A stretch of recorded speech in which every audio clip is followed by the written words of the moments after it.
reviews on the governorship election that took place yesterday, and of course also get to keep you up to date on what's going on the field. My name is Nenwangi Mazaka, and once again you're welcome to the program.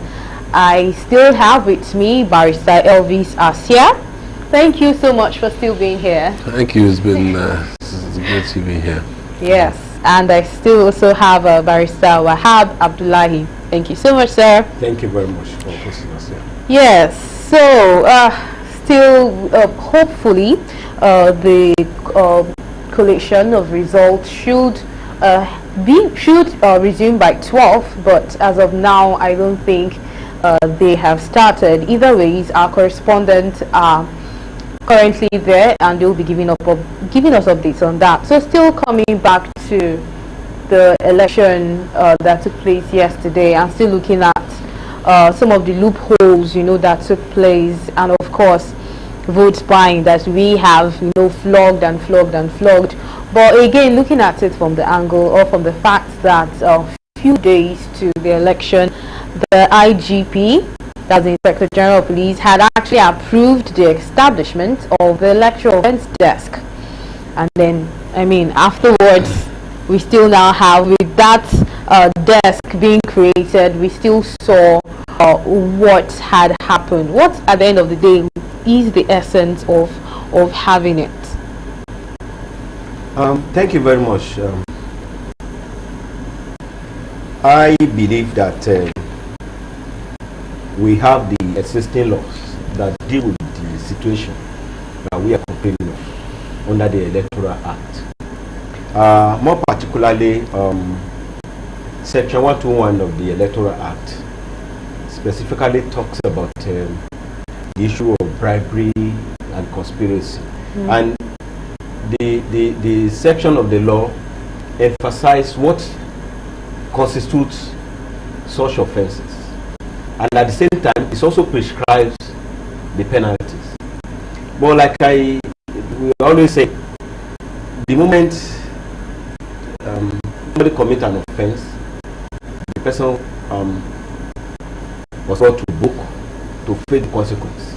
The likelihood of him doing more of that offense, or other people also participate to join him and now become a crowd, that is what exactly what is happening. I feel probably if law enforcement agencies, the leadership, the judiciary can take the bull by the horn and ensure that whoever is caught, either as main player or as a conspirator or whatever, if the law is applicable and they're able to know that Mr. A, Mr. B, Mr. C was sentenced to 6 months imprisonment for collecting 10,000 naira, then probably during the next election something else will definitely happen. It will be a push and people back forward. When the issue of seat belt started in Nigeria, we don't count as something. Seat belt, but it becomes an issue now that the road safety now use the money arrest you have to pay. And no matter how dare you are, you will definitely put your seat belt when you it now becomes part of it. So if the same thing happens and they are able to take it as an issue, definitely something positive will come. All right. So now looking at electoral matters in courts, now there's this there's this let's meet in court. If you're not okay with the results, people now confidently do what they want to do because they know that, okay, let's meet in court. And then of course judiciary, that should be a place for justice. At some point we end up seeing results that just raises a whole lot of questions. Now my question is, do you feel the judiciary is biased when it comes to handling electoral matters? Although I know both of you are in the legal system, but that's the more reason why we should talk about this, since you're in that. Well, the truth of the matter is that it's beyond, before you even come to the judiciary, you need to understand that, our laws, under our laws, there's a system of electoral jurisprudence, what if you call it. A system where disputes are resolved that relates to an election. Okay? And the starting point is the Electoral Act, and which makes various provisions. But one of the challenges with the Electoral Act is that it places a very high burden on the person who is challenging the outcome of an election. And quite frankly, almost an insurmountable burden. To not only to prove that, for example, that there was vote buying, there was my parties, there was this. It must show that substantially affected the outcome of the results. So the proof that is required in electoral cases, and the manner the judiciary has interpreted it, it's almost as if you are proving cases in a criminal case where you are meant to prove it beyond all reasonable doubt. That is the starting point of our problem. The judiciary, of course, the business of the judiciary is to interpret the law, not necessarily to make them. So the starting point is with the legislature. And the legislature is made up of people whose actions we are supposed to call to account. And the challenge is that will they be willing to do what is right in terms of amending laws so that it shifts the body a little bit. Now, how can you do that? INEC is the one that conducts an election. In my view, INEC should be the one to establish where an election is challenged. INEC should be the one to establish first and foremost that the election was conducted in line, not just in line with the law, in line with the law and the rules and regulations that guides the election. Once INEC is unable to demonstrate that compliance, there should be a consequence. At that point, this is important as a matter of public policy, so that there will be zero tolerance for malpractices, there will be zero tolerance for INEC action or inaction that undermines our electoral process. Until you have that, you're going to have a very big challenge. As this now, look at it. INEC, they're the ones that have all the electoral papers, the coalition, everything they have. It's in their position. So it is what they give you that you are going to rely on. You're going to rely on those documents to establish that there was malpractice or the we should have won. Right? It is difficult. And unfortunately, the judiciary seems to have, interpreted these and these regulations in a manner as to empower malpractice by politicians. And with respect to members of the judiciary, I think I highly rely on cases, election petition cases, because in most cases, quite frankly, as irrational and somebody who wants to question things, they don't make sense to me. I give you an example. In the 2023 election, INEC made a publication. They made a regulation and say, look, this election will go electronic transmission of results. Results will be transmitted in real time. That was part of the regulations they made for the election. INEC didn't do. The election was challenged on that basis, and the court says, well, that the election transmission, INEC has the right to. They have the discretion to choose to transmit the results, and that how can you say that? INEC already exercised that discretion in making a regulation to say that this is how the election will. It's like you are in a football game, and then the referee, before the game, applies the rules and regulations, and then in the middle of the game, because the favored party has scored a goal, has scored an offside goal, they will change the rules, and then the court will now say, well, and the referee has the right to decide. It was a missed opportunity, and by that decision and similar decisions like that, the judiciary has done grievous damage to our democracy. And as much as I understand the challenge they have, which is the law, like I've explained it, but you can progressively interpret the law to reflect the objective. The objective of every election is to make sure that the will of the people prevail. If you are interpreting the law in such a manner that will not allow the will of the people to prevail, what have you done? You have done great disservice to that process.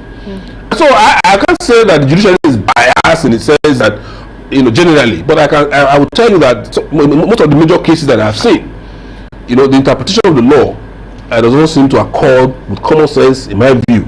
and doesn't seem to be cannot promote electoral justice in this country. So it is hope that we can do better, not just in terms of ensuring that we have proper laws that would ensure that would shift the burden of proof to the INEC, but the judiciary on their own must progressively, must substantially interpret these laws to ensure that the will of the people prevails. Because right now the politicians have no opposition. They have no opposition because they will tell you let's go to court. You know what that means? If anybody tells you in Nigeria, say let's go to court, the person is telling you that the court is going to be a toothless book dog. And you see, what they're telling you is that the judiciary is nothing. I mean, I'm not happy to say this, but sometimes the truth has to be told. When anybody says go to court, what they're telling you is that the judiciary is not going to do anything.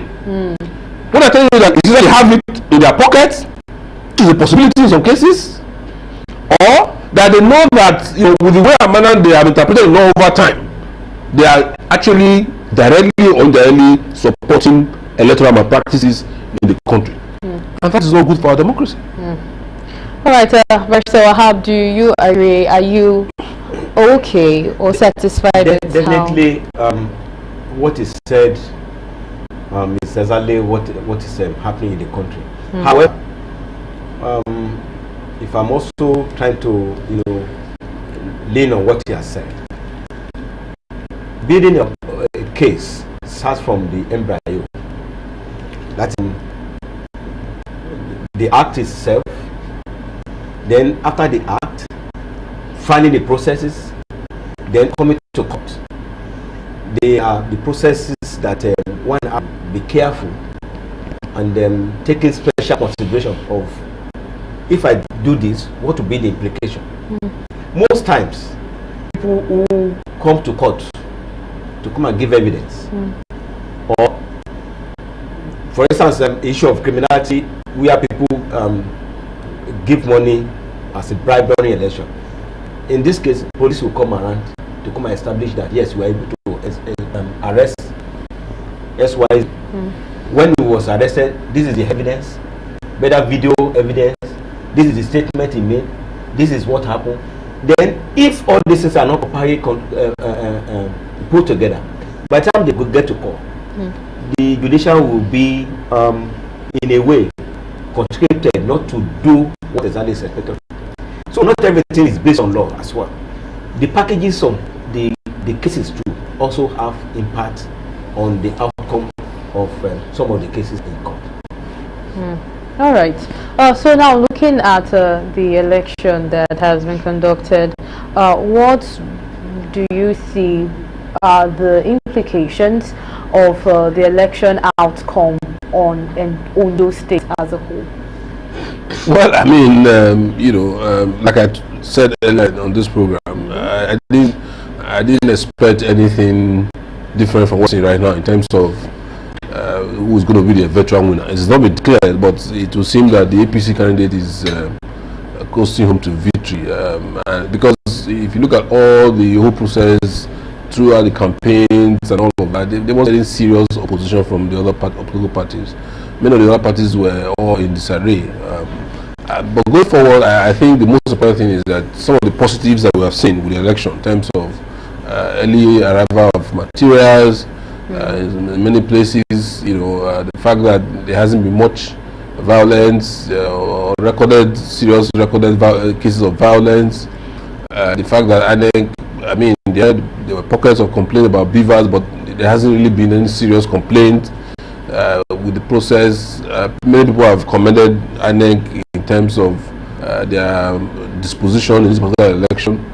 So let's hope that can be taken forward to other elections. I think that's really what I think we can look forward to, hopefully. But the only challenge I have is that we have in the past in some elections seen and then coming to do something that looks okay, but, in the next election they become something else.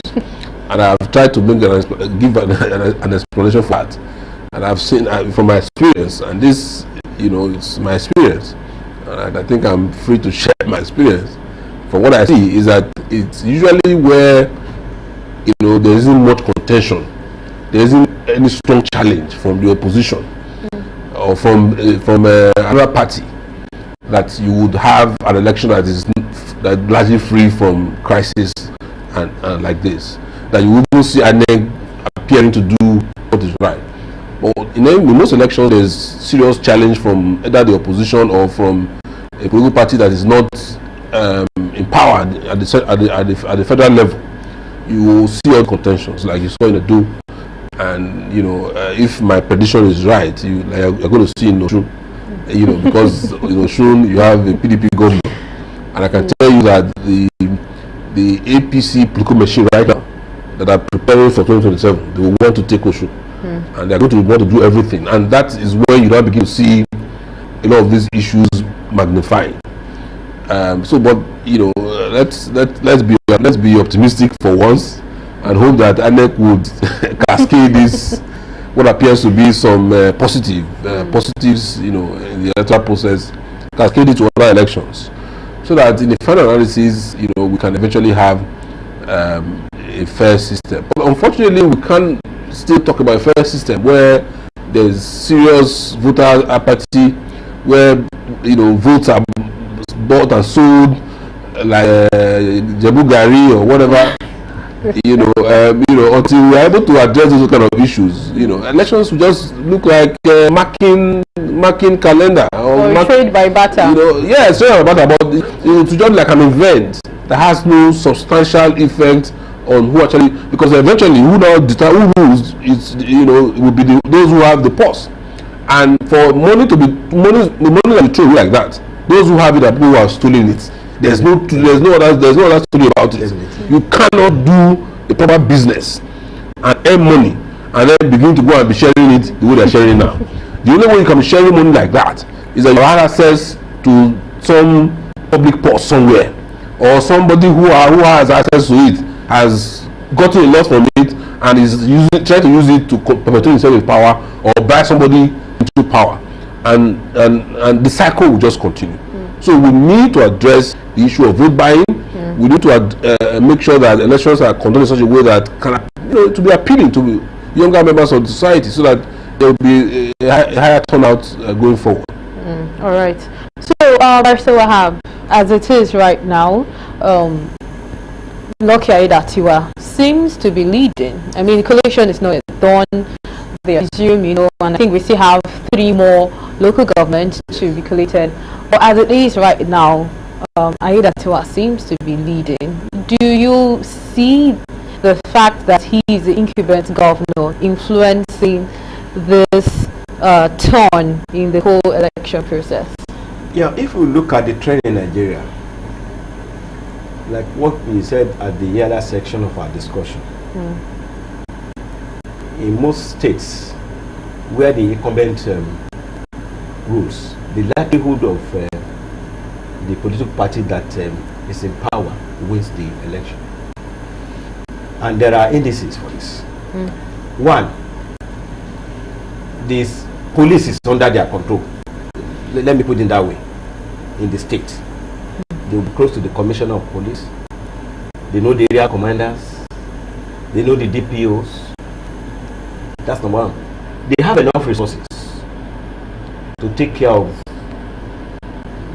whatever you think of, the tragedies, and let me do this, let me do that. They have the means of doing that.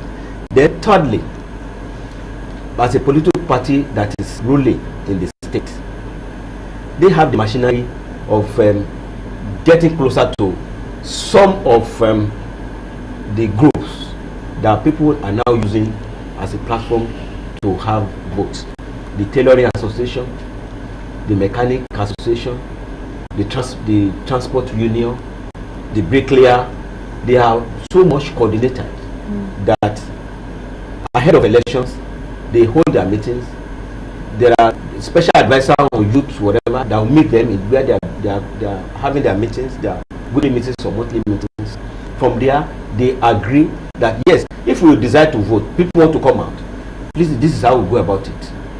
They can also use the opportunity to get, in touch with these people, and eventually, all those steps they take will have negative or positive effect on the outcome of the election. We can't say that the party that is ruling the state really did, but all these things I've said will definitely have the impact of the outcome of the election. Be able to see, meet the others. All these things are part of what affects our election. Even it has gone to places of worship. They meet imams, they meet pastors. Ahead of election, you see people will bring gari, bring rice to the mosque, bring to the churches. No matter what happens, if two people are contending for something, and someone said take sweet, and the other person just walk away, your mind as a human being will then really takes towards that person that gives something, and you even assume that probably if we get to that phase, if we may even do more, then that will give you opportunity to know him and also. By the time we close to this government, and the chairman of Mechanic Association, I'll be able to reach out to the councillor, because it's the councillor that come and meet them there. So if they have problem, they can even reach the governor through the councillor. So our thinking is not based on what the government can do for us as a right. The government is supposed to give you infrastructure, going to do, but you're now thinking of how do we reach individually or collectively reach the government in power so that we'll be able to have something from them. That will not translate to our infrastructure, and that is why we are in the position that we find ourselves today. So as it is, we can't say the government of the influence, but all the variables I mentioned definitely have impact on the outcome. Impact on it. All right. So as I said earlier, we are still awaiting the collation of the remaining 3 local government councils, and then we're able to, add the figures together for final presentation. So back to Barrister Elvis. We spoke about voter apathy, and then we also spoke about the fact that to an extent we saw youth come out. But I also want to believe that there were so much more youth that were not at those polling units. But again, shouldn't Ondo State be at a point where the youth decide to stand up and say, hey, we can't just sit and watch our state just go the way it is. Let's take up this mandate of making sure that we choose someone that would pick up the state from where it is to a higher ground. And looking at other things, I said the natural resources is best reach, and with cocoa product more, and Ondo State is a state that is still developing now, but there's still so much more that can be out of it. So isn't it high time that you stand up and say, you know what, we want to move our state forward, we can't keep being where we are? Well, you're right. It's a hard time. The youth started to look at the possibility of rescuing not just the state now, but rescuing the country from what appears to be, quite frankly, a very demonic approach from the elders in terms of how they have run this country aground. Even though they are the ones that enjoyed everything for free, they got education for free, they had free food in their school time. But the youth of today are struggling. Many of them will work to pay their school fees.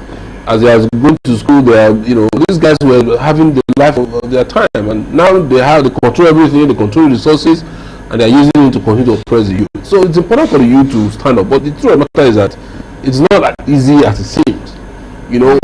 Every generation there must be generational shifts, and for you to have a generational shift, the current generation must be interested in the coming generation. And unfortunately, it doesn't seem that the current generation, when I mean current generation, I'm talking about those who are currently in charge of power in the country. I don't think they are so much interested in the youth, because they know that the moment there is a shift, that will be the end of it. They will no longer be able to manipulate the system the way they are doing now. The moment you allow the youth to come in, take control of the system, begin to make impact, it becomes difficult for them. But you are right about the fact that as youths, they must come together and begin to design a future for themselves. Since there's an obvious failure as it stands now, and the way to do that is to organize into groups, pressure groups, you know, and then begin to hold government accountable from the local level. You see, today, in Ondo and in the rest of other places, everybody looks to federal government for what is happening in the country. Oh, there's no food, there's this. We're all looking at the federal government, but we are forgetting that, you know, there are a lot of funds that are meant to go to the states, you know, that are meant to go to local governments, that should only be deployed to fix some problems that people are facing. And so we must go back to our local levels and begin to hold to account. You have black councillors in your community. You know, don't be celebrating people, because you see youths and then you see them on the street, they are hailing, oh, whatever, so that the crumbs can fall from the. You have to be beggars. You shouldn't be begging the councillor, the local government chairman, the commissioner from your community, the House of Assembly member, or somebody from the House of Representatives or the Senate that is from your community. You shouldn't be begging them for anything. You should be insisting that they do what they should be doing. If they are doing that, there will be a general good for the people. And so that is the easiest way to do it. If you are looking at, oh, you want to capture the state, it's not going to be easy. These demonic forces are still there. They say, because you can see they are sharing money to voters. How many users have that kind of money? Do you have access to state resources? So you wouldn't have that access. So what you can do before that time comes is to begin to, you know, assert your power at local level. You know, hold your councillor to account. Councillors from the community. If the road of your community is not graded, you should be serious. I'm not saying you should beat him up or you go and fight him, but you go to his house and test and say, look, councillor, what are you doing about the road that leads to my village? You do that. You go to the local government chairman and do the same thing. You go to the member of the House of Assembly and do the same thing. The moment they begin to see that, they will have no choice but to do what is right. The reason why these politicians continue to oppress the youth and the rest of us is essentially because we are not standing up. We are the ones. It's like we are the ones. We are the wedge. You know, we are holding the table. We are on top of the table, having the feast of their life. You know, the moment we move, you know, this table will break. And this is the way to go about it. Put pressure on people from your community. Make sure that your traditional rulers do not begin to give traditional title to people who are not doing well. You know, the youths have that power. In those days when I was growing up in the village, they used to have age grades. You know, age grade system. You know, for different levels of the youth, then followed by the next age grade, and then the elders. You know, youth can insist that the elders do the right thing.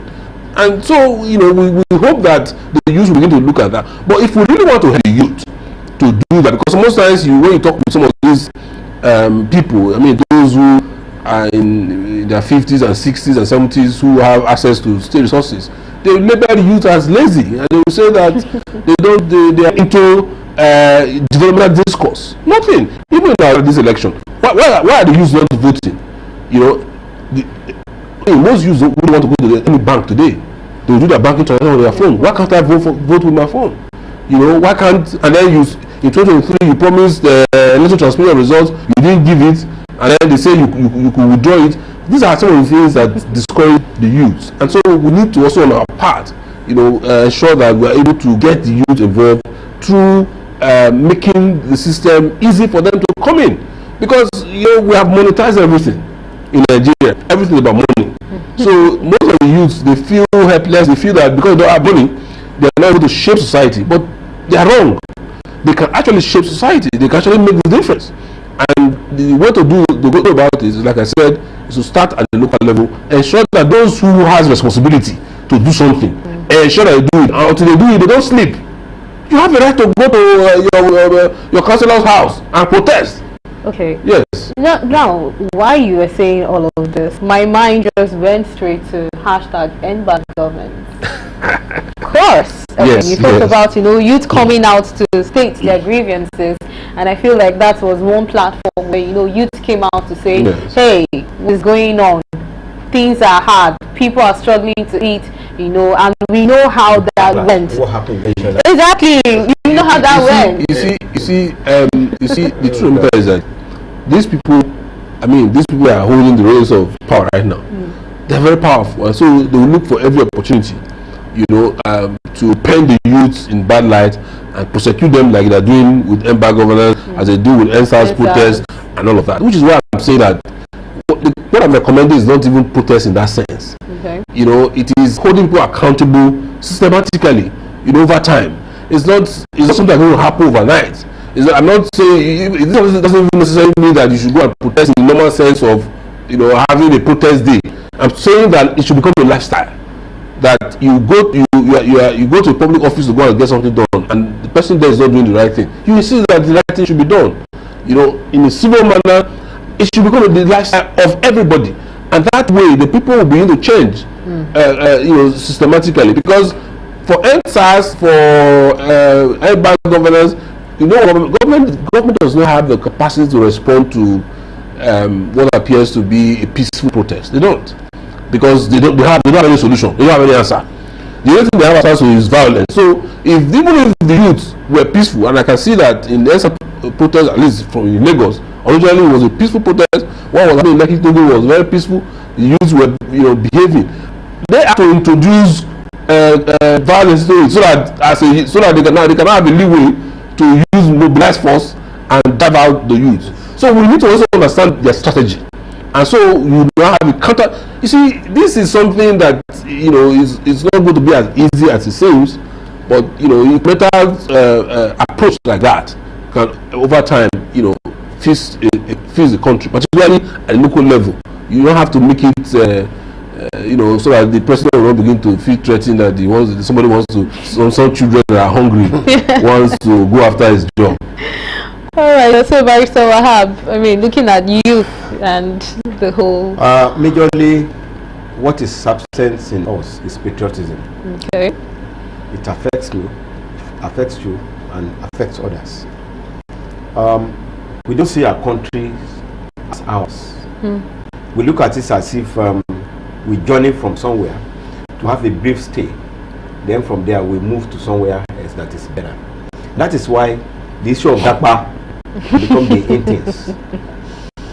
Somebody posts something to me on the day before yesterday. He said, in next 5-10 years, there are some houses you won't see anybody there. I now sat down, I ruminate over what that message means, because my daughter, my son, your sons, they've left the country, and the next 10-15 years, some of the fathers and mothers, is either they die or it becomes an 80. By the time they are in that country, they will have their family there, wives, children. Their children too want to stay, don't want to come back to Nigeria. What all this means is that we don't see our country as ours. We look at it as just come here, let's see what we can do. If we are interested in making the country work, make it better, patriotism will be our guides. You think about, you can't hold American flag and strike and put fire on it. Americans will react. You'll be asking, is it not common clothes, common this and it color. Is the what is in them. Like what my colleague said, the youth that are supposed to be people that will take over from this present leadership that are not performing. Let me put it that way. They are also indirectly are being integrated into the bad system. You get the logic? When I was in the University of Ibadan, I participated very well in that, from the whole representative, the student representative, from my year 1 to my final year in University of Ibadan. National Association of Nigerian Students is not what it was like today. You will see now the president will be writing lectures. There's nothing stopping them to live a better life, live good. But the system that want to tailor them, that they want to ensure that they are people that take over from them, they are trying to build them, to let them have the taste of what powers look like. You see, student union leader will be going now with security. They now feel they behave, they oppress the student, their colleagues that is supposed to be representing. So, and I can tell you, it is a deliberate plan from the current leadership, the political leadership we are having. There are the people financing them. when they want to have election, they call the nurse of XYZ said school. They host them. Then when they host them, they give them money. Then tomorrow, they can't. The moment you have a taste of what is on ground, you won't be able to challenge the system. So, as far as I'm concerned, it will take a very long time for us to see how the youth be able to know definitely that what is happening today will definitely affect them and also affect their children. It will take a long time. It will take a lot of instructions. It take a lot of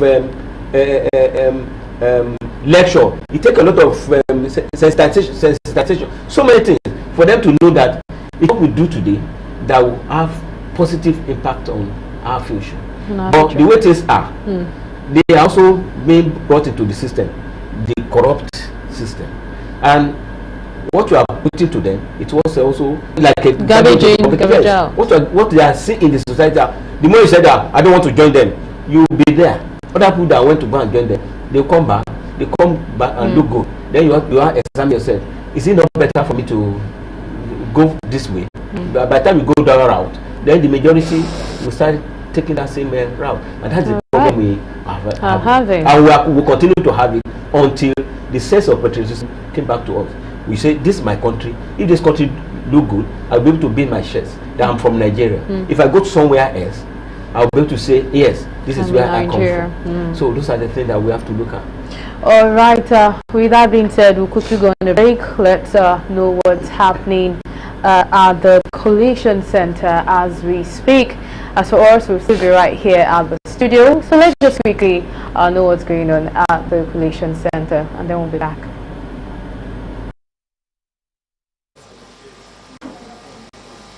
Part ADC 107.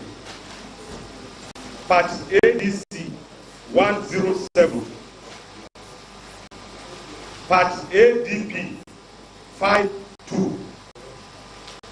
Part ADP 52. Part ABC 24 44. Part ABC 24474. ABGA 21. ABGA 21. Part APN 7. Part APN 7. Part APP 5. Part APP 5. Part LP 176. Part LP 176. Part NNPP 87. Part NNPP 87. 87. Part NRM 3. Part NRM 3. Part PDP 36232. 3632. 3632.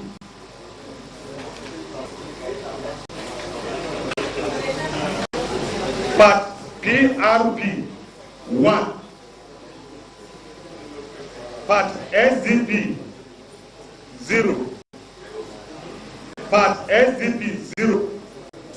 Part YP 1. Part YP 1. Part YPP 1. Part YPP 1. Part ZLP 4. Part ZLP 4. Total valid vote. Total valid vote 28592. 28592. Rejected votes 293. Rejected votes 293. Total valid votes 28885. Total valid vote. Total vote cast. Sorry, total vote cast. 28885. Thank you. 28885. 28885.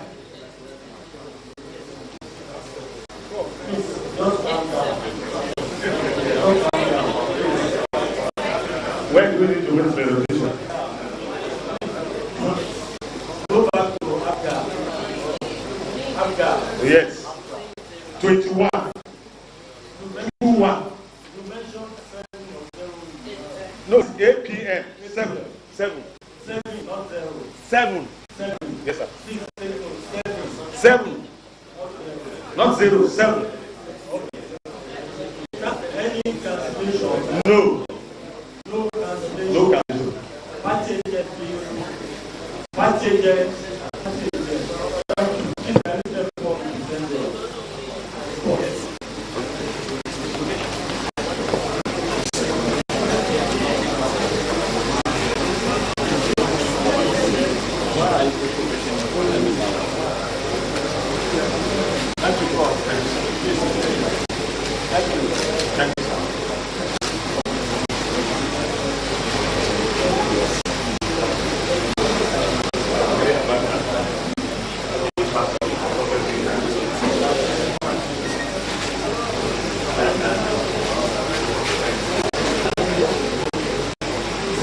Thank you.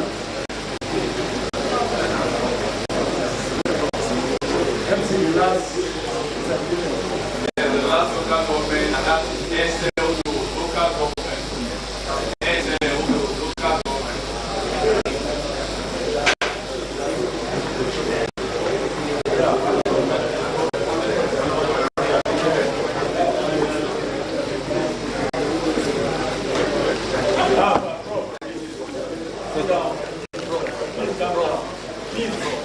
Let us start one out. People are making noise here, please. This is live. Security should tell people outside that it's jumping up. Go and check.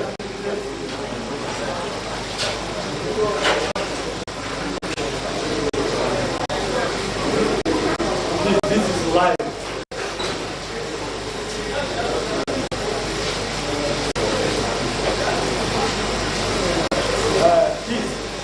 Security here, please lock the back door here.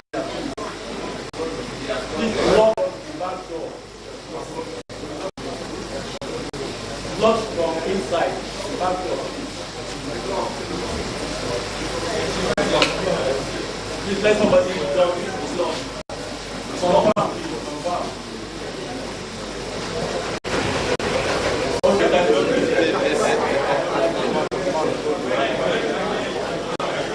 Okay, thank you. Rob, please calm down and give your report.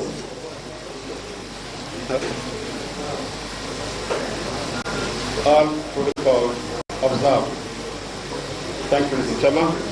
I'm Professor Musa Adegu Ibrahim, the collection officer for Ondo local government.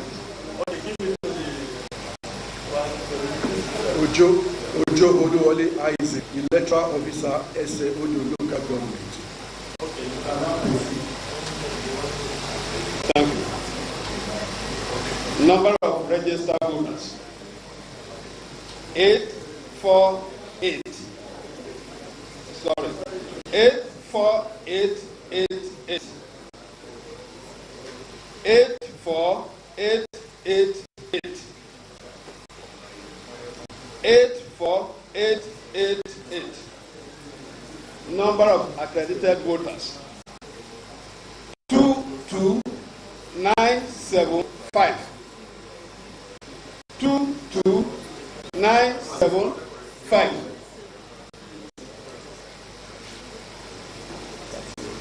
Party result.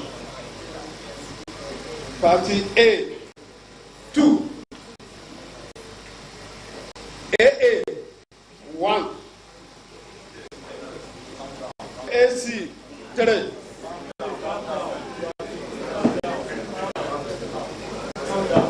thank you. I will take it again. All right, I will take it again. 38, 2. 38, 2. 38, 1. 38, 1. 38AC, 3. 3. 38DC, 8, 5. 8, 5. 38DP, 3, 1. 3, 1. 38PC, 1, 4, 5, 1, 1. 1, 4, 5, 1, 1. 1, 7. Abga, 1, 7. APM, 4. APM, 4. APP, 3. APP, 3. LP, 4, 5. LP, 4, 5. NNPP, 2. NNPP, 2. NRM, 1, 7. NRM, 1, 7. 1, 7. 17 days. PDP, 7, 8, 1, 4. PDP, 7, 8, 1, 4. PRP, 5. PRP, 5. SDP, 1. SDP, 1. YP, 1. YP, 1. YPP, 7.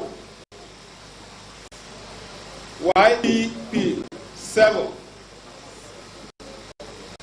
ZLP, 2.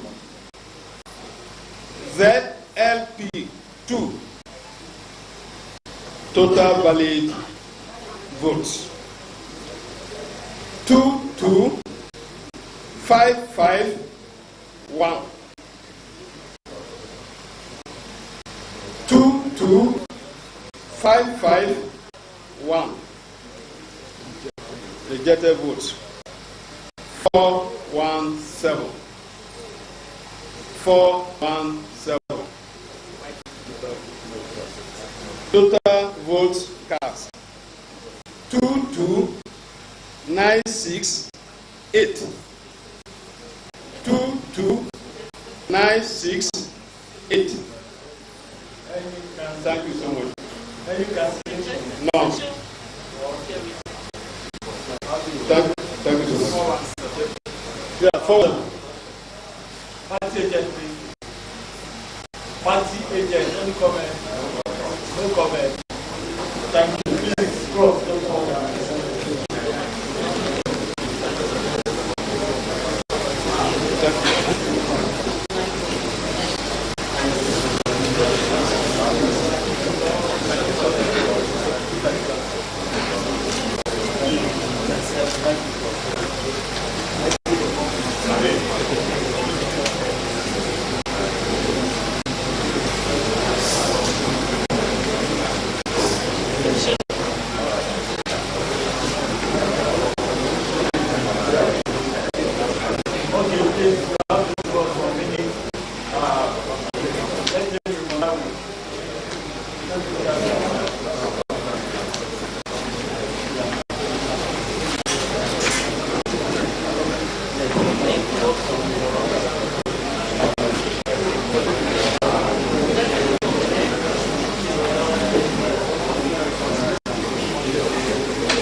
All right, so there you have it. All 18 local governments have their results released, and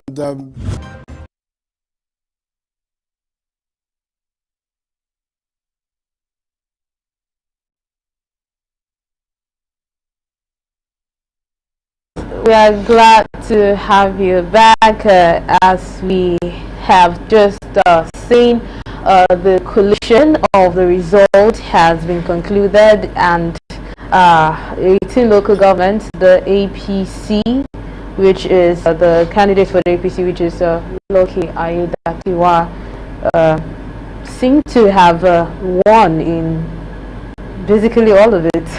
I know you said you were not surprised, but I mean, I'm not. You saw it coming. I'm not surprised. I knew he was going to this election. Like I said, not necessarily because he's the best man for the job, but because there wasn't really any serious opposition. And then, if you look at the power dynamics and the power play towards 2027, there are unseen hands. You heard of vote buying, for example. Where do you think all those funds are coming from? People are funding it. Yes, the state, you cannot just dip in into the state funds and bring out all that money. Like they do it in many places, there will be support. And in this particular instance, you wouldn't, he had all the support that he needed to get. And there wasn't any serious opposition from the PDP, because even during the campaigns, I didn't really see much. So I'm not surprised. So congratulations to him. All right, so we've seen that in some local governments the gap was so much. I think in Ilaje we had APC had over 24,000, PDP had over 3,000. We could also see in I think this is Odigbo, we saw APC had over 26,000, PDP had 9,000. And so many other Akure North 14,000, APC, PDP 5,000. So just as Barrister Elvis said, did you also see this outcome of results? Did you predict it to be something like this? Definitely, in elections of this nation, so many things hands. For instance, Ayedatiwa, some of the local men you mentioned, he came from those areas. If you look at the history of election in Ondo State, it's almost like what is happening in Oyo State, or perhaps Kwara. Let me use Kwara as an example. People believe that when you talk about political offices, especially the governor and the speaker of the state house, it's always concentrated in certain area. Over the years, the governor of Kwara State are always coming from the majority. When I say majority, we talk about people in Ilorin and other people that have largest, the ethnics that have the largest number. Over the years, too, in Ondo State, there are some areas that have suffered in terms of producing the leadership of the state. What I mean by this is the governor. If you look at it from the era of the UPN, then coming down to APC, blah blah, the people of the largest, those are the area that comprises of Okitipupa, Idonre, Fedore, where this man come from to his village. They are always producing the deputy governor, the majority leader in the house, and all those stuff. And people have been clamoring that they want the opportunity to come to them, and here they are. The opportunity is there for them. Right. More particularly when the late Akeredolu was able to pick people. It's part of the strategy. Even when they want to pick their deputies, they will look for those areas where they can have the votes, and also where they know that they have been bereft of producing the leadership. And this is an opportunity for them. Even if the man is performing woefully than what he's doing, definitely they will definitely support him. Our position in Nigeria is that you look at, it's coming from my religion, oh, it's coming from my state, oh, it's coming from my ethnicity, whatever.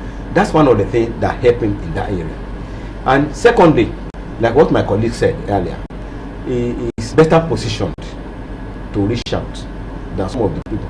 Unfortunately, majority of the people that are shaking the ruling party in the state before, you talk about people like Mimiko, you talk about like people like Oke, and some of them who are governorship candidates, and they are very strong people.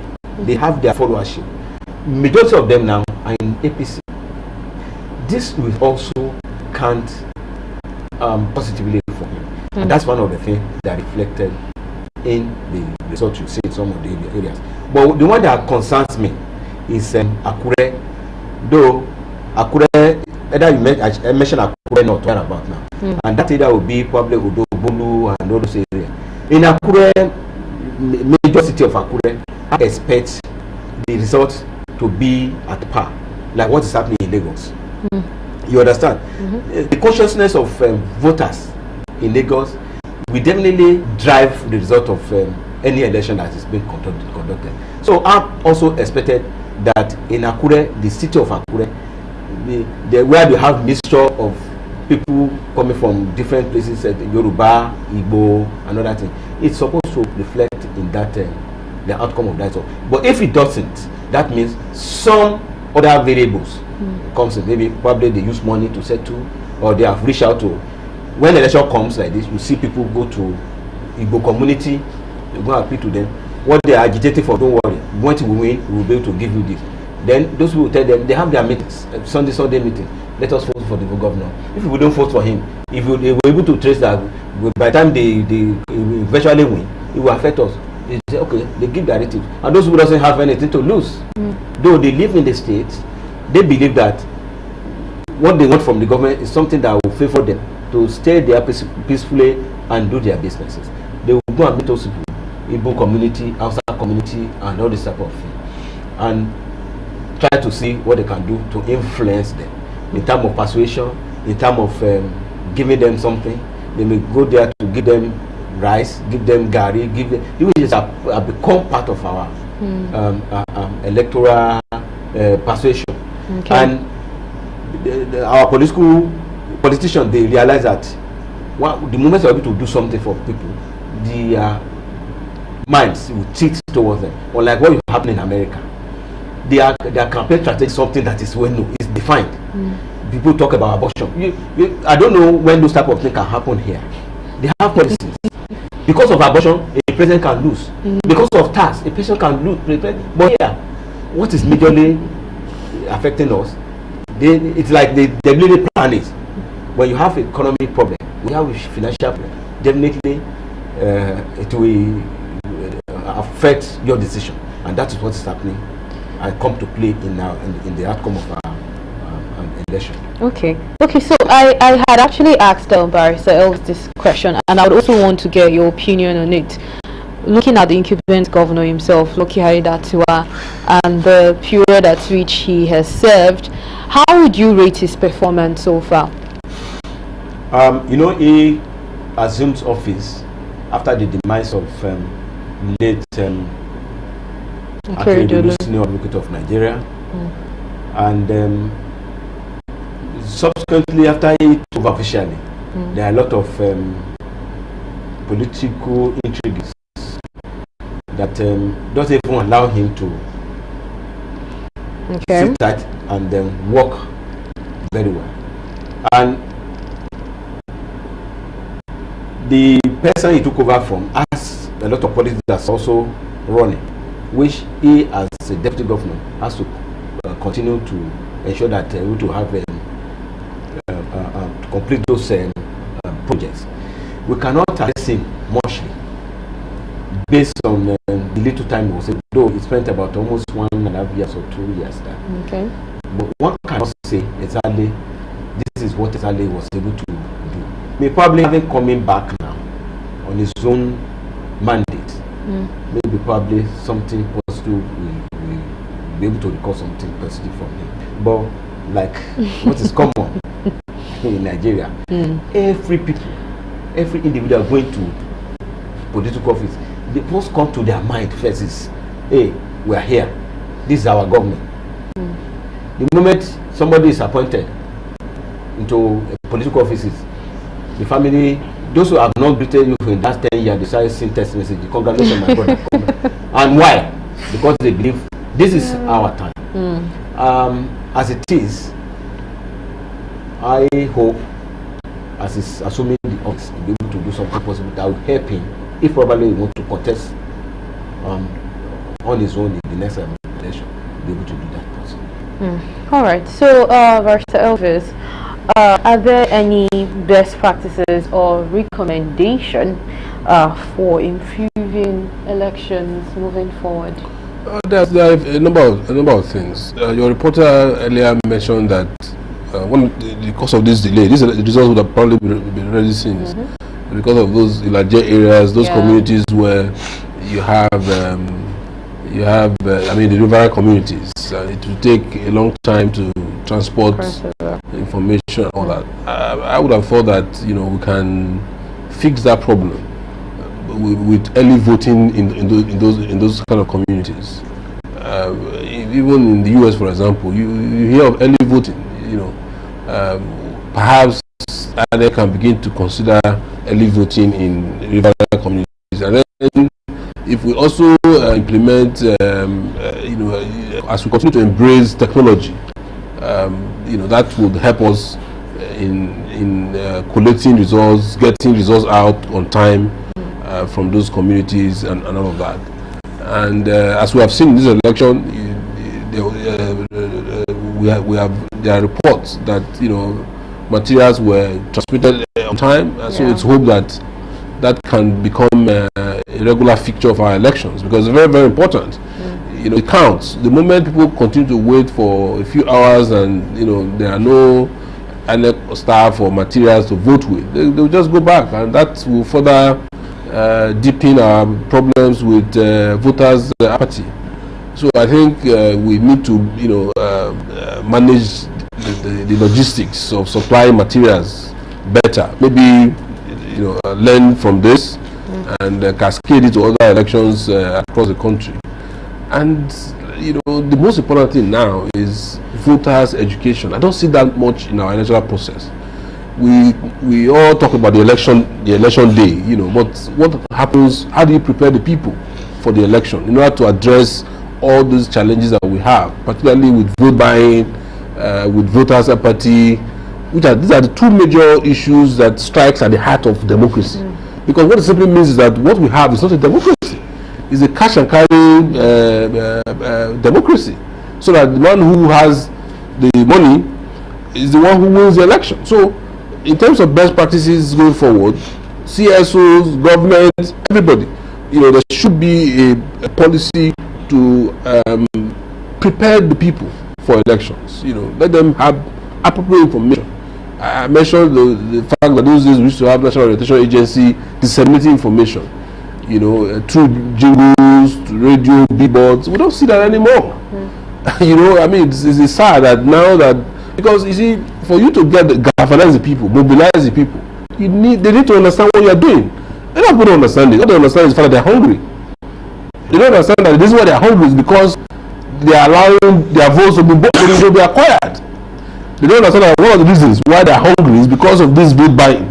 So if they understand it, maybe they will see it differently. So CSOs should focus more on educating the people on the importance of ensuring that their votes count, rather than waiting to election day to report what we already know will happen. So how do you address? So that is very important.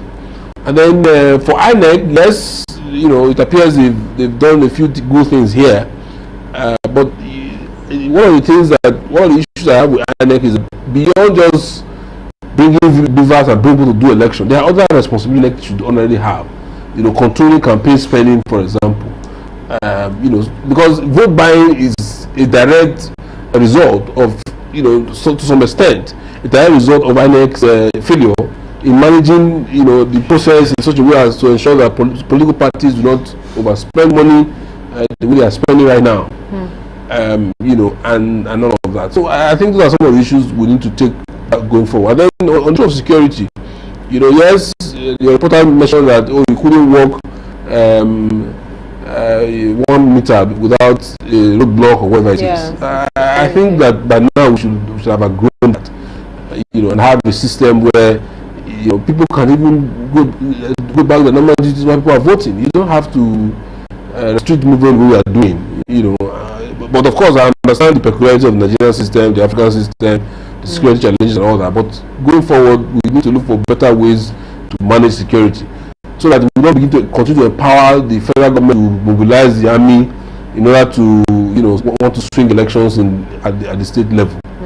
I think if we look at some of these issues going forward, perhaps we might eventually have and let me not forget that we need to make our electoral system appealing to young people, so that the easy ways they can vote, the embracing technology that makes it easy for them to vote, and then we should make electoral transmission results mandatory, such a way that the moment results are declared at the polling units, it is immediately transmitted, and that way you face out the challenges that happens between when the polling closes and collation. Because what happened in those states was yes, there were vote by order, but the major issue happened during collation, and which was why a lot of people complained that what was posted by was largely different from what eventually came out. So why can't we have a system that makes it mandatory for us to immediately transmit the result, so that INEC can compare what the physical copy with the electoral transmission? Maybe that can also help us going forward in our elections. All right, so Barrister, thank you, my dear sister. Going forward,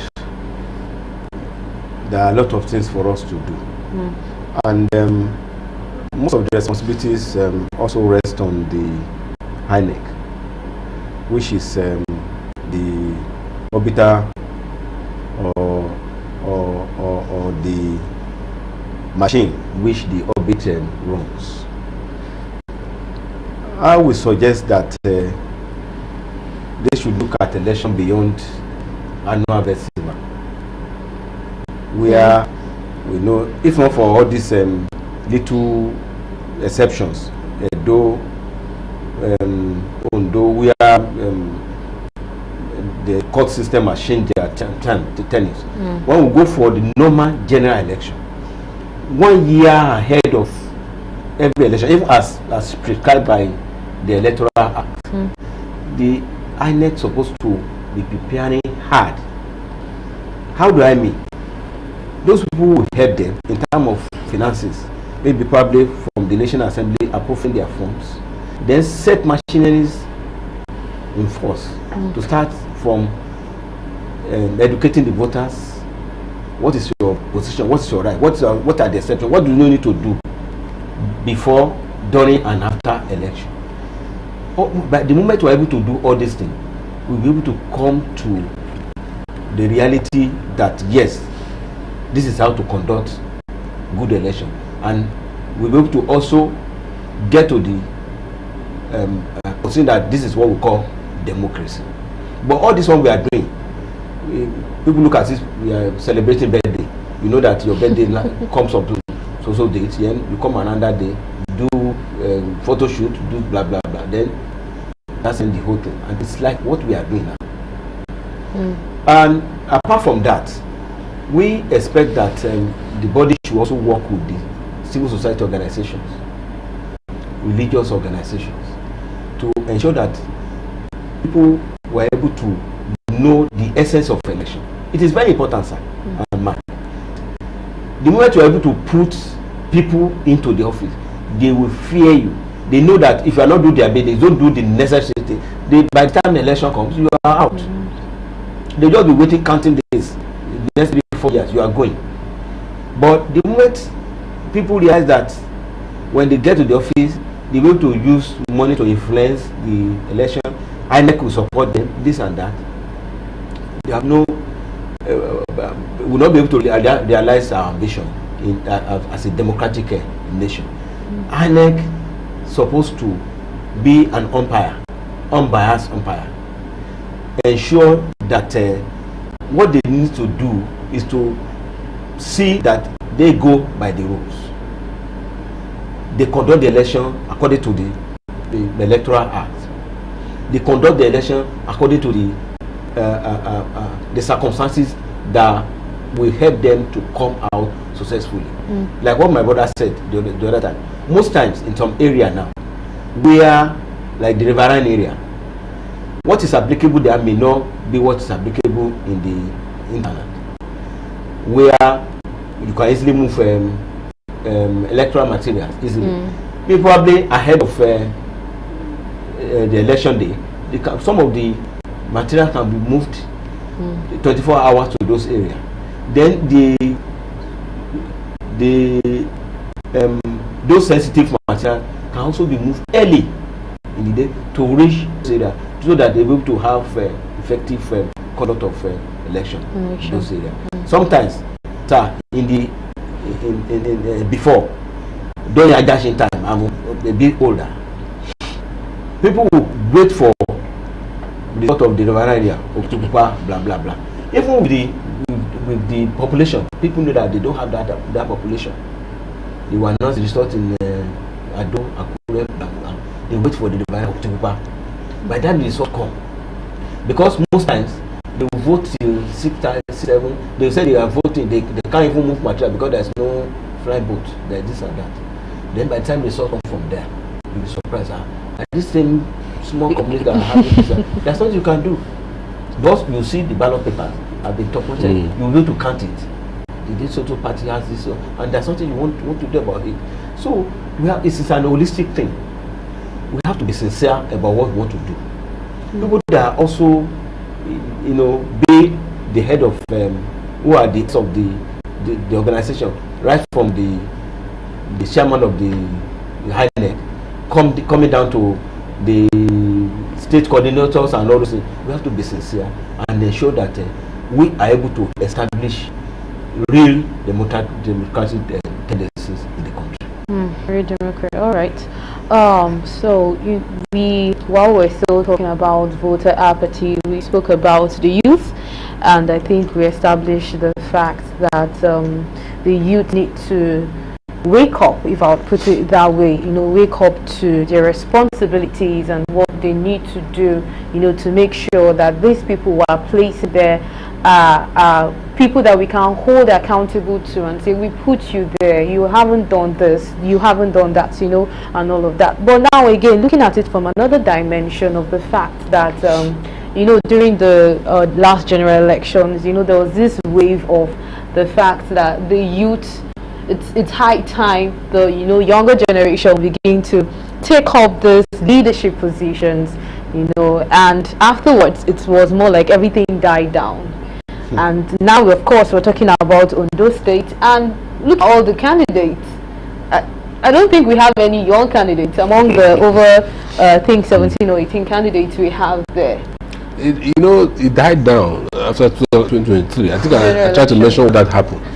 You know, you could see the passion with which the youth, you know, invested their time and energy.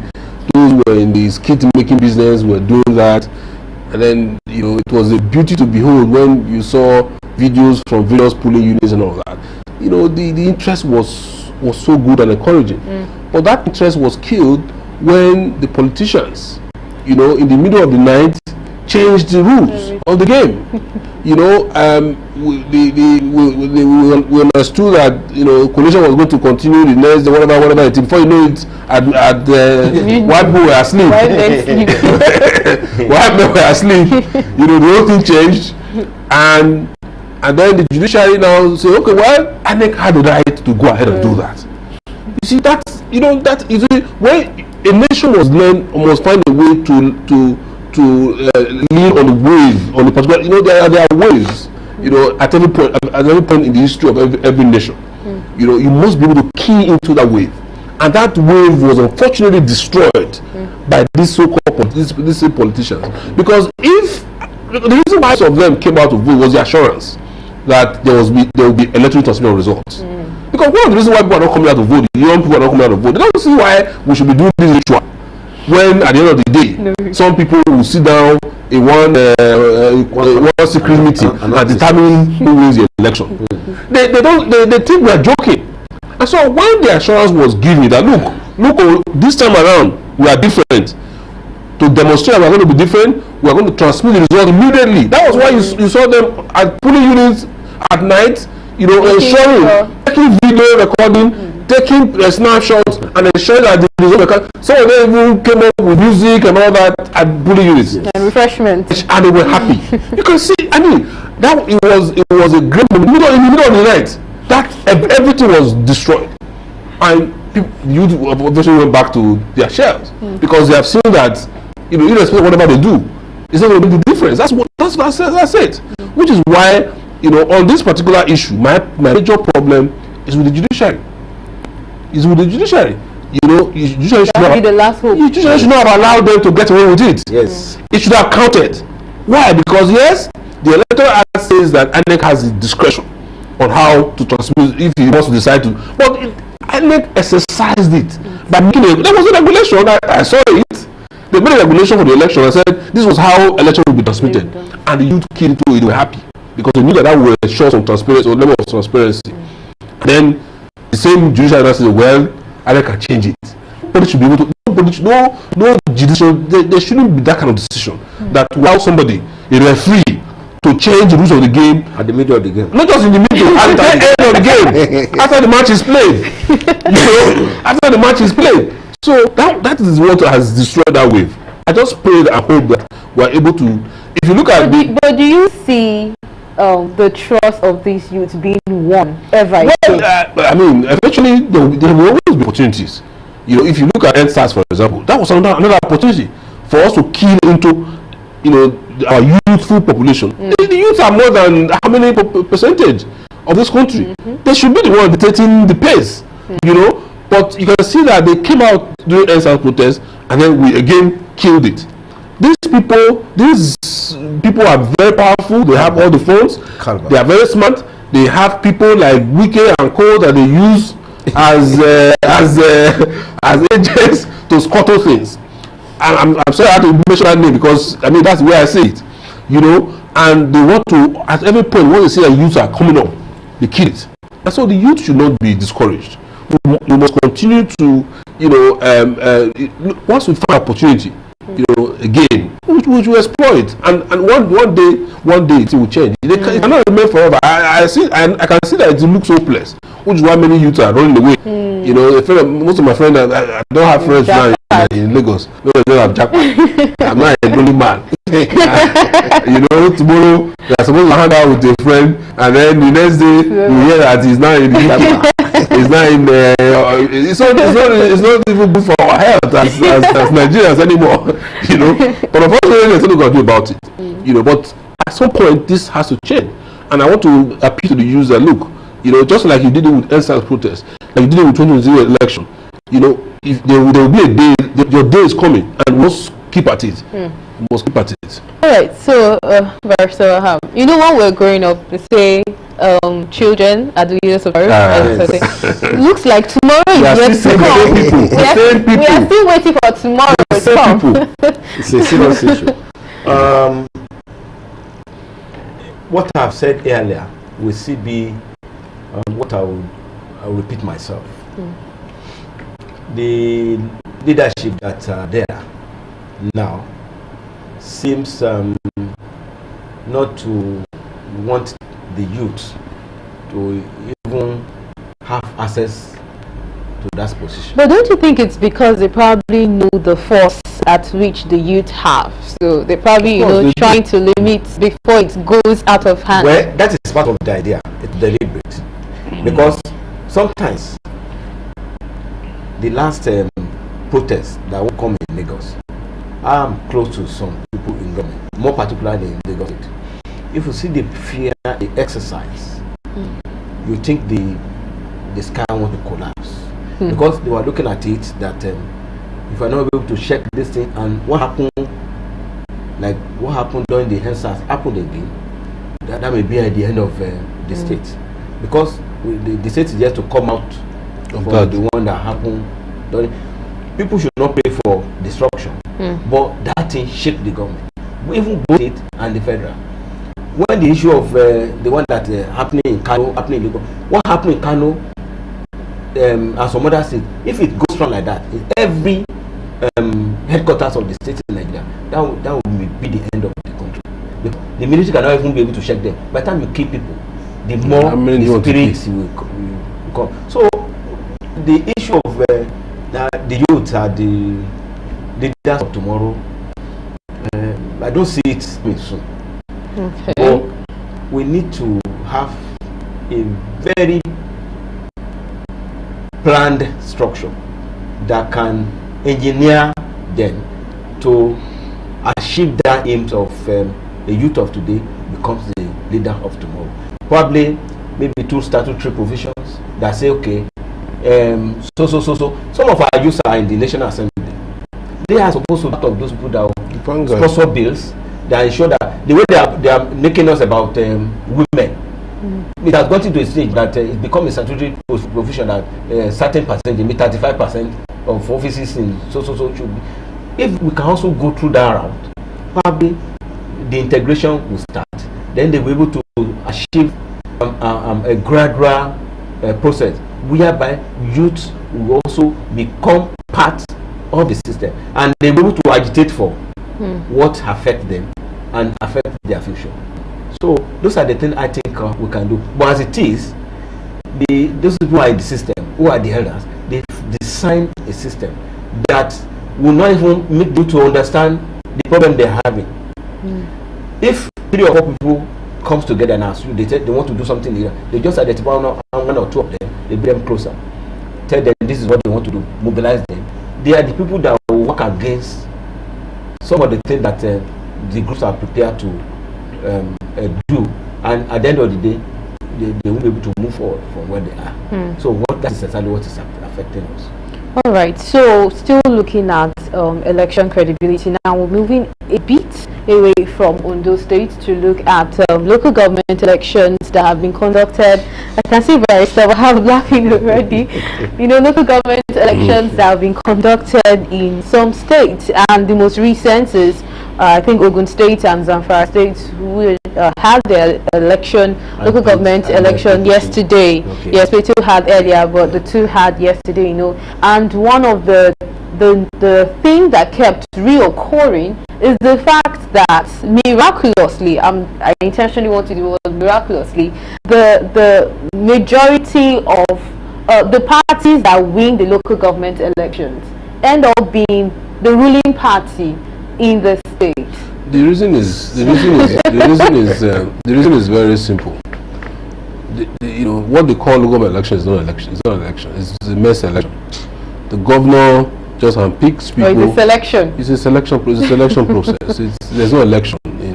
I haven't seen. I'm going to see a state where there was what you can call proper election. You can go and monitor those elections, see whether you will actually see people coming out to vote. Even in Edo State, where I had thought the former governor was going to be different, it was the same thing. Some people were coming out in some places to vote, and the results were written from government house, and people were were declared to be winners of elections. You see, this is one of the biggest problem we have in Nigeria is the management of the local government system. The biggest corruption that has happened to this country, has happened at that level, because the governors have found it very easy, to get the funds of local government and use it anyhow they want. Which is why, as we speak, there's no governance at the grassroots level. Compared to what it was when I was young and in my village. Local government used to be very effective. Very, very. As a young person in my village, we used to look forward to this period to January when all the roads will be graded. Yes. All the roads will be graded, because as young people then, I mean as a village boy, I hadn't gone to the cities and all that. So we used to see vehicles on the very rare occasions. So when you see those, we used to call it caterpillar. We used to call it caterpillar that comes to grade the roads. We ran after them. This was a yearly ritual. But as I speak to you now, the road to my village has not been graded for at least 15 years. Wow. When I lost my father, I had to pay graders to grade the road so that people can access the village. In fact, my people they're calling me now that the road there's no motor road anymore.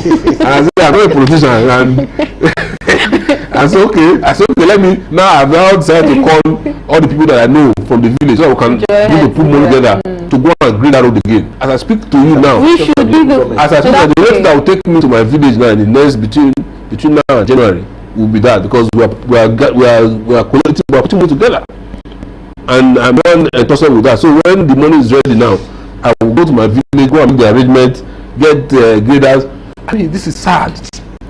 The governors are the worst set of people that has happened in this country, and unfortunately they are not being held accountable enough. Which is why you saw them running to the Supreme Court to say, oh, EFCC is unconstitutional. Is this? They weren't saying that because they love the Constitution or they were interested in anything about law or rule of law or anything. They were saying it because they want to continue to just take what belongs to local government without any question. Which is why they conduct all these sham elections. And another reason why those who are advocating for state police, all these things, they should be very careful. Because imagine, because the states are the ones controlling the state electoral commission. That's why they do whatever they're doing now. So imagine they control police too at the state level. Just imagine what will happen. So it's a shame that what they call government election is nothing close to any government election. We need to, as a nation, really face reality and sit down and reappraise the local government system. We should just face it out. Because right now, you can't be giving money. You give a lot of money. What about billions of naira every month that's supposed to go to local government? And there is hardly any local government where anything is happening today. At all. There's hardly any local government. I don't know about other places. In my place, and I'm in Lagos, I don't know the local government chairman in my area. I've never seen what they're doing, And then in my place in Edo State, I'm in touch with my village because I'm a village man. I've never seen them do anything serious. So the point is that we need to sit down now and begin to reappraise local government systems. Is it really? Do we need it? If we need it, how should it be? Because this one, that what we have now is just weekend money for the governors. Yes, because once the allocation comes, I was in a meeting with one of I was in Benin, and I was in a meeting with one of the people that was in government. He was drunk. And then he was talking about how they allocate the government funds. He said the government will just, okay, you take 10 million for whatever salary, and then from that 10 million the local government will receive, he will not settle some people. There are people from that local government, that you need to settle from that money. Then you set traditional rulers. By the time you do all of that, what is left is just for local government to buy fuel and that. But this was not what it was in 1999. In 1999, my local government chairman, a man I still respect today, was local chairman. He, apart from ensuring that those roads were graded, he actually brought light to my village and installed a big transformer. Wow. That we were using for power. Local government chairman. You can't have that now. So what do you, this is not forget about local government election. It's not an election. It is purely a selection process. And if we are really serious, we have to go. Yes, the Supreme Court has now heard that you should pay them directly. So which is why they are all conducting local elections now. The idea is put your people there, and eventually the funds will still find a way to the governors, because you owe your allegiance to the governors and not to the people. That's what we have. All right. It's very funny. The Ogun State election that was just concluded, a colleague of ours want to have the ticket. I was approached that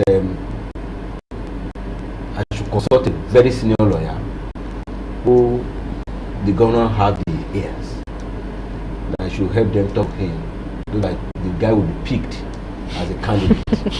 Unfortunately, from their words, the APC in that ward have agreed to pick him as their candidate.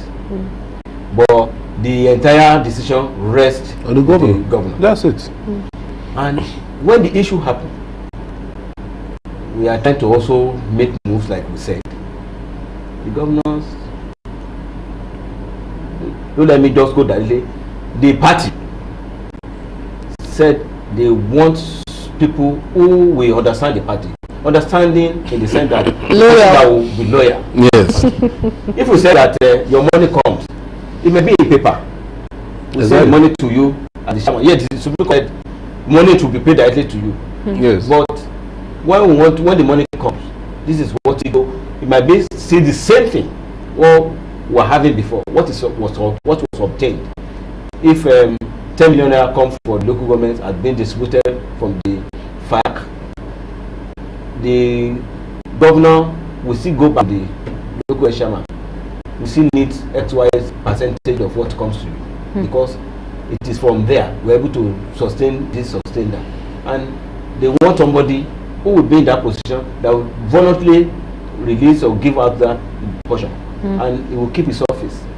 And if you see the number of people that are there now, I can bet my chance that they were there at the mercy of the party. When I say the party, you mean what the governor and the governor, the leaders of the party. That's it. But how soon can we have a change to that? And that is why some of us are even advocating. But I don't know why the National Assembly doesn't allow independent candidates. If you are performing very well in your local government as an individual, you might be a coordinator of a football club, and people they can ask you to go and contest for a councillorship. The more you contest for that and you win and you perform very well, you can aspire to be a chairman. We always ask the question, why? What is so difficult allowing independent candidate to spring from within the society? So that when you want to contest, you contest as Abdullah Wahab. Let me not under any party. Yes, it's your word. You know the limit of your word. You can talk to your guys, talk to your friends, vote for you. By the time you win and you're able to perform, your performance will that ever be possible? That is why we are asking the question: why are they not allowing independent candidates? And that is part of the thing that affects our political and electoral system. Look at what's happening in. Let me use our association as an example. Nobody will dare now not to carry the youth around in NBA. You want to contest the election. NBA, the youth. How will I put it? young lawyers. The young lawyers are the backbone. No, I won't say the backbone. The best of voters. The presidential candidate would start chasing here and there, nice. because they know that they are the people that will be able to have time to stay with their telephone. They are the people that will be able to vote. They are able to, and they at the stage now they are even almost decreasing the pace. They tell you you have to consult the young lawyer forum so that you'll be able to have the proof, and it is reflecting. You understand? So we have to look for a system whereby the local government conduct of election would be different from people are even advocate they should allow INEC to start conducting elections so that would be independent of the electoral body. But the question we asked too, the INEC also perform very well, even with the little thing that's by the time you add the local government depending what will happen. So I don't know how we'll be able to face the system. So it's a big issue and a big challenge for the nation. And officially, local governments, the arm of government that is so closer to it is from there. It's supposed to galvanize from local government to the state and perhaps to the federal. But things are not working there. So reforms, as regards to local government systems, would definitely help out in. Definitely, if we're able to achieve that, it will help us to move forward in terms of selecting candidates, conduct of election, and also improving our democracy. But shouldn't it also be high time that, I mean, at some point okay, but I think I get it now. I get it because somehow it's the state governors are the head when it comes to the state. They are the one conducting the election. Everything. Yeah. The SEC, what they call the SEC, State Independent Electoral, are just there at the mercy of the governor. It is the governor that will be the chairman of the state electoral body. There is the one that appoint the member of the board, the secretary, and everything. And most times, it's even within the party. What they do most times, they will go and bring somebody who is independent in court. You understand? So they appoint you, the one that dictates what you have to do. You know that why we are picking, where we bring you into the board is for you to do what you want. We appoint you, we swear you in, we pay your salary, we fuel your car, we do this type of thing. How dare you will go against of what we are? And that is why you see the trends. In which state have you ever seen them conducting local government election and you see one or two candidates that win from other political party? It's only a straight off jacket. If it is 20 local government, which was where I was about to come to, because I wanted to say, aside from the funds, looking at it from the angle of when a state, a governorship election is being conducted, having all the local governments, under the party now makes it easy. Also influence the general election. That's what we have also tried to analyze here. The moment you are able to have those people in your kit, then they will to work for you as well. It's a lot of wholesome thing. When the elections are coming in the states, the governor, they have their strategies situation room where people are saying, okay, you are the one that will man the local government, you are the one that will man the religious organization, you are the one that will man the civil society organization. This team will be the one that will man the artisan. And by the time they put all this together, what is important for them is for him to have enough fund to give to all these units that we mentioned. Then for them to work for him, and eventually he becomes the governor. And when he becomes the governor, it becomes the lords, because he's one that financed, except some people that contributed to his campaign. And when the thing comes to, they also are pushing. Okay, you know how much we said we need a commissionership. It's like a business, and when the capitalist invests in the business, the next thing it takes of is profits. And that is what is affecting us in the country. I think at this point would somehow come to the conclusion that in Nigeria politics is like, it's a business. Even it's a serious issue. When we are off the air at that time, I said one of the things that can solve the problem is revolution. But if it starts, when will it end? And And that's why people are so scared. If you see